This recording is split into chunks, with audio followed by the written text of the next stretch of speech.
Hi guys, it's Ellen Brock, freelance editor. Today I'm going to talk about whether you should follow writing advice. So the main issue with writing advice that you find in books or online is that you don't know whether or not the advice applies to you.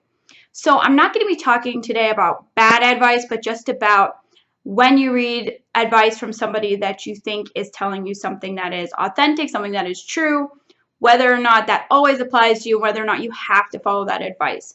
So the main thing to keep in mind is that I don't know what your story is about. I don't know your genre. I don't know your point of view. And anybody else who gives you advice doesn't know that information either, unless that advice is specifically tailored to you. So because advice that you get in books and in videos, they're not tailored to you specifically, it's not necessarily the case that the advice is necessary for you to follow or that it applies to your book, because all situations are different.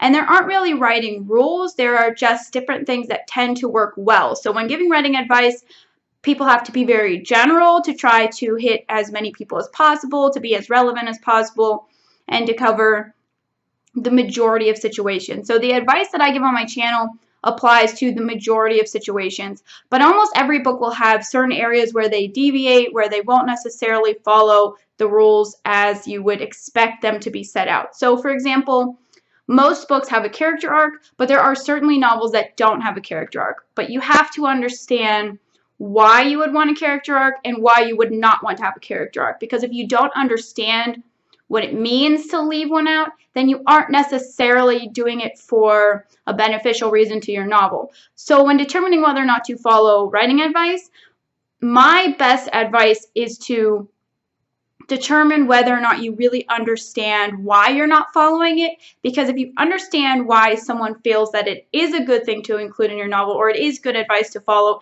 then you can understand when you deviate from that what sort of effect it's having. So for example, a lot of people will say that you shouldn't use a lot of telling, that you should show instead of tell, which is good advice in the majority of situations. But there are certain novels that will rely a lot more on telling, especially certain kinds of omniscient narrators.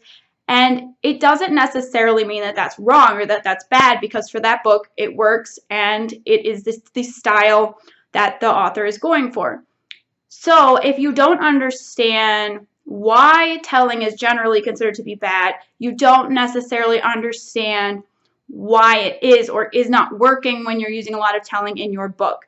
So when you're looking at writing advice, you don't have to look at it as something that you absolutely have to follow, but rather you can look at it as something that is generally true. And if you're going to deviate from it, it's a really good idea to understand where the person who's giving the advice is coming from, why they're making that recommendation, so that you know what effect it will have on your book if you don't follow that advice. And that doesn't necessarily mean that will be a bad effect on your book. It may be a great effect on your book, because not all books are the same and not all books are going to fall into that generalized writing advice category.